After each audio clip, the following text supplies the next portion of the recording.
दूसरी इस्तिलाह को हम देखने जाए, ये है मद। मद में हर्फ को खींच कर पढ़ा जाता है। खींच कर उस हर्फ को पढ़ेंगे तो हम ये कंसीडर करेंगे कि उसमें अमल हुआ है वो मद का हुआ है, और जिस हर्फ को खींच कर पढ़ा जाएगा उसको ममदूद कहा जाएगा। जैसे आपने बहुत सारे हरूफ, वैसे तो अलिफ होता है लेकिन इसके ऊपर अगर मद लगा दी जाए तो अलमदा बन जाता है मद के साथ।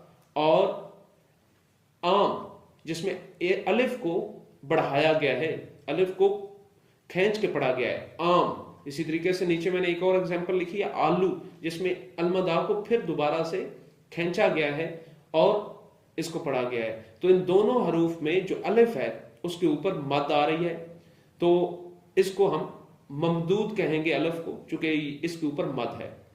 अरबिक में कुरान मजीद की तिलावत के दौरान आपने कई मकामात के ऊपर इन दोनों अलामात का बरमला